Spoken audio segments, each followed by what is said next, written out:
நம்ம bibliophile princess episode 8 தான் பார்க்க போகிறோம். போன எபிசோடில் எப்படி முடிச்சிருப்பாங்க, இந்த சோஃபியா வேற எலியானாக்கு எதிராக ஏதோ பிளான் போட்டிருப்பா.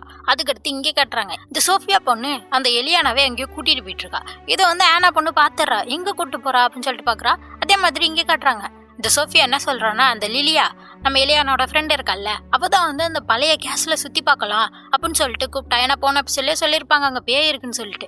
அந்த கேஸ்ல சுத்தி பார்க்கலான்னு கூப்பிட்டா. எனக்கு பயமா இருந்துச்சு, அதனாலதான் உங்களையும் துணைக்கி கூப்பிட்டேன் அப்படின்னு சொல்லிட்டு கூட்டிட்டு போயிட்டு எலியானாவை உள்ள விட்டு கதவை சத்திருச்சு. இந்த பிள்ளை சத்துனோடனே இவ சொல்லிட்டு இருக்கா, நீங்க உள்ளே இருங்க, யாராச்சும் வருவாங்க உங்களை கூட்டு போறதுக்கு அப்படின்னு சொல்லிட்டு சிரிச்சுட்டு அது போயிடுச்சு. எலியானா கத்திக்கிட்டு இருக்கா, தோறன்னு சொல்லிட்டு. அப்படியே பின்னாடி ஒருத்தர் நடந்து வர சவுண்டு. இப்ப பயந்து போய் திரும்பி பாக்குறா. பார்த்தா அரவிந்த். அவன் சொல்றான், நீ ஏன் இப்படி கேர்லெஸ்ஸா இருக்க அப்படின்ற மாதிரி சொல்றான். அப்படியே இங்க வந்து பேச ஆரம்பிக்கிறான். இந்த மாதிரி நான்லாம் அவனை எதுவும் பண்ண மாட்டேன், பயப்படாத அப்படின்னு சொல்லிட்டு நான் கொஞ்சம் அவன்கிட்ட பேசணும் அப்படிங்கிற மாதிரி சொல்ல ஆரம்பிக்கிறான்.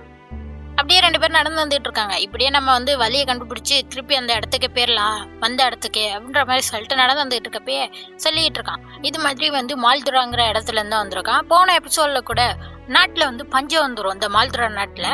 அப்போ வந்து ஹீரோயினி தான் அந்த நாட்டுக்கு வந்து உதவி செய்யணும் அப்படிங்கிற மாதிரி ஒரு இது சொல்லியிருப்பா. அதை கேட்டு தான் ஹீரோவும் உதவி செஞ்சிருப்பான். அதை பற்றி தான் இவன் சொல்லிக்கிட்டு இருக்கான். நீ காட்டின அந்த இறக்க குணத்தால தான் இப்போ நாட்டுக்கு சண்டை வரல.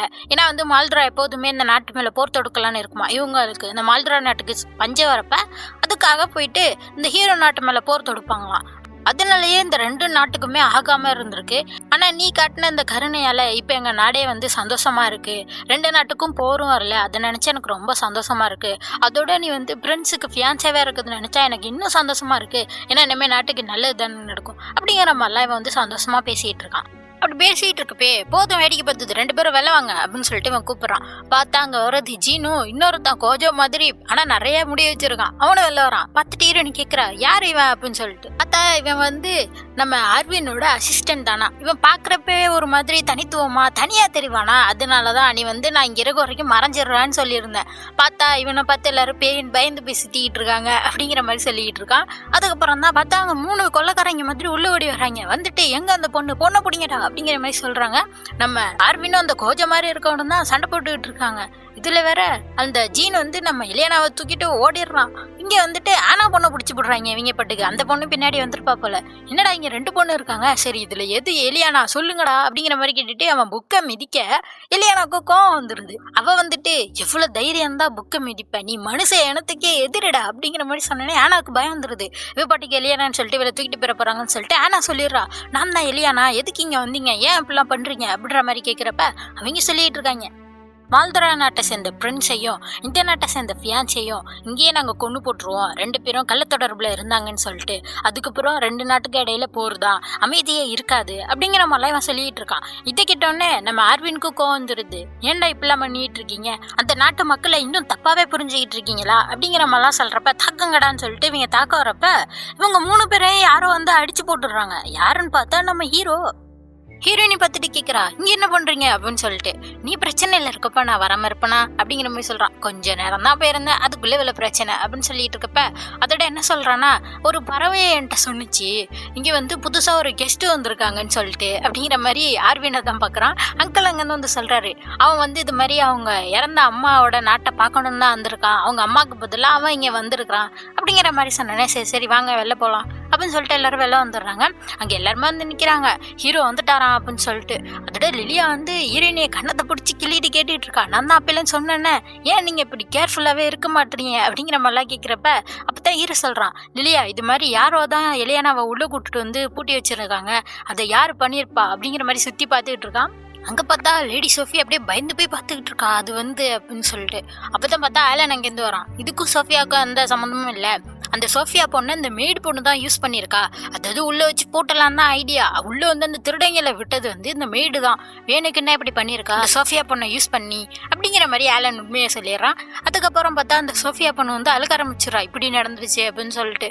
உடனே வந்து எலியானா பார்க்குறா, போயிட்டு லிலியாட்ட சொல்றா, போய் அவளை சமாதானப்படுத்துன்னு சொல்லிட்டு. லிலியா கோவமா போறா, நீ ஏன் எல்லார் மேலேயும் இப்படி கரிசனை கட்டிக்கிட்டு இருக்க அப்படின்னு சொல்லிட்டு அவளும் போயிட்டு சமாதானப்படுத்துறா. ஹீரோவை தான் சொல்கிறான், நீ எல்லார்ட்டையும் இப்படிலாம் இருக்குன்னு அவசியம் இல்லை, அதே மாதிரி எப்போ பிரச்சனை வரும்னு தெரியாது, நீ தான் எச்சரிக்கையாக இருக்கணும், அதே மாதிரி இந்த மாதிரி ரூமர்ஸ் எல்லாம் பரவவும் கூடாது, இன்னொரு பையன் கூட இருந்தேன்னு சொல்லிட்டு அப்படிங்கிற மாதிரிலாம் ஹீரோ சொல்லிட்டு இருக்கான். இங்கே அடுத்த சீனில் கட்டுறாங்க, அங்கே எல்லாரும் உட்காந்து பேசிக்கிட்டு இருக்காங்க, எல்லாரும் சேஃபாக வந்தாச்சு, எந்த பிரச்சனையும் நடக்கலை அப்படிங்கிற மாதிரிலாம் பேசிகிட்டு இருக்கப்ப அதே மாதிரி தான் இந்த ஆர்வினை பற்றி சொல்கிறாங்க. இவன் வந்து அந்த மால்ட்ரா நாட்டோட செகண்ட் பிரின்ஸான், அதனால தான் அந்த கொள்ளக்காரங்களும் அப்படி வந்து சொல்லியிருக்கிறாங்க.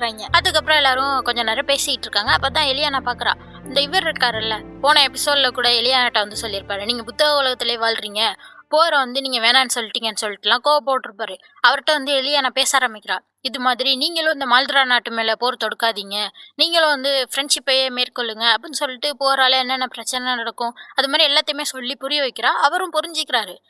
சரி, நான் வந்து கூட நீங்கள் அந்த புத்தகத்திலே வாழ்றீங்கன்னு தான் நினச்சேன், இளமையாக இருக்க இவங்களே இவ்வளோ அளவுக்கு புரிஞ்சிருக்காங்க, எனக்கு எப்படி புரியாமல் போகும்னு சொல்லிட்டு அவரும் அதை ஏற்றுக்கிறாரு. எப்போதும் நானும் உங்கள் கூடயே நட்போடையே இருப்பேன், நேர்மையாக இருப்பேன் அப்படிங்கிற மாதிரிலாம் சொல்கிறாரு. அதோட ஆர்வினா வந்து அதான் சொல்கிறான், எனக்கும் இந்த போர் செய்யறதுக்கெல்லாம் விருப்பமே கிடையாது, நானும் எப்போதும் உங்கள் நாட்டுக்கு உண்மையாக இருப்பேன், ஃப்ரெண்ட்ஷிப்போடயே இருப்பேன், நம்ம ரெண்டு நாட்டுக்கும் எப்போதுமே சண்டே வராது அப்படிங்கிற மாதிரிலாம் ஆர்வினும் சொல்கிறான். அதுக்கடுத்து காட்டுறாங்க, இங்கே வந்து ஹீரோ சொல்லிட்டு இருக்கான், இல்லையாண்ணா இப்போ எல்லா பிரச்சனையும் முடிஞ்சிச்சு, நீ நிம்மதியாக ரெஸ்ட் எடு அப்படின்னு சொல்லிட்டு போகிறப்ப இல்லையாண்ணா பிடிச்சிக்கிறா.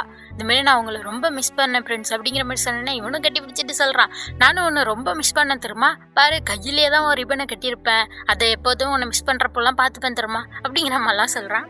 சரி சொல்லிட்டு அவன் கிஸ் பண்ணலான்னு கிட்டக்கு வரப்போ அந்த மேட் சொல்கிறாங்க, இங்கே பாருங்க லேடி, இது மாதிரி ஹீரோ ரொம்ப தூரம் போயிட்டு வந்திருக்காரு, அவர் ரெஸ்ட் எடுக்கணும், ரொம்ப டயர்டாக இருப்பாரு அப்படிங்கிற மாதிரி சொன்னேன்னு செஞ்சு சொல்லிட்டு இவங்களும் போயிடுறாங்க. இப்போ அடுத்த சைடில் பார்த்தா அதே மாதிரி அந்த ஹண்ட் ஃபெஸ்டிவல் வந்து நல்லபடியாக முடிஞ்சுட்டு எல்லாருமே கிளம்ப ஆரம்பிச்சிட்டாங்க. அதே மாதிரி ஆர்வினும் கிளம்புறப்ப இவ போய் வழி அனுப்புறா, போயிட்டு வாங்கன்னு சொல்லிட்டு இது மாதிரி அடுத்த தடவை இந்த கண்ட்ரிக்கு வாங்க, இது மாதிரி அந்த பூக்கள்லாம் அழகாக பூத்துருக்குன்னா இவன் சொல்கிறான், அடுத்த தடவை நீ அவனுக்கே சொந்தமாக இருப்பியா அப்படிங்கிற மாதிரி சொல்கிறான். அதோட என்ன சொல்கிறான்னா, நான் அவன்கிட்ட இருந்து தூக்கிட்டு போயிட்டா அப்படிங்கிற மாதிரி சொன்னா ஹீரோ பின்னாடி வந்து நிற்கிறான், அதை நான் சேலஞ்சா ஏற்றுக்கிறேன் அப்படின்னு சொல்லிட்டு இவன் சொல்கிறான், இல்லை நான் ஜோக் தான் பண்ணேன் அப்படின்னு சொல்லிட்டு போயிட்டாருன்னு சொல்லிட்டு கிளம்பிடுறான். அதே மாதிரி ஹீரோவும் வா எலியானா அப்படின்னு சொல்லிட்டு போகிறப்ப இப்போ தான் ஹீரோயினி தடவை நம்ம ஃப்ரெண்ட்ஸை வந்து கிறிஸ்ன்னு சொல்லிட்டு பேர் சொல்லி கூப்பிடுவோம். அதை கிட்டனா அவனுக்கு ரொம்ப சந்தோஷம், நீ தடவை என்ன இப்படி பேர் சொல்லி கூப்பிட்ருக்கியே அப்படிங்கிற மாதிரிலாம் சொல்லிட்டு அவளை கட்டி பிடிச்சி நிற்கிறான். அப்படியே அந்த எபிசோட் முடியுது. அடுத்த எபிசோட் அடுத்த வியாழக்கிழமை வந்துடும். அதுக்கு மறக்காம சேனலை சப்ஸ்கிரைப் பண்ணிக்கோங்க. பை.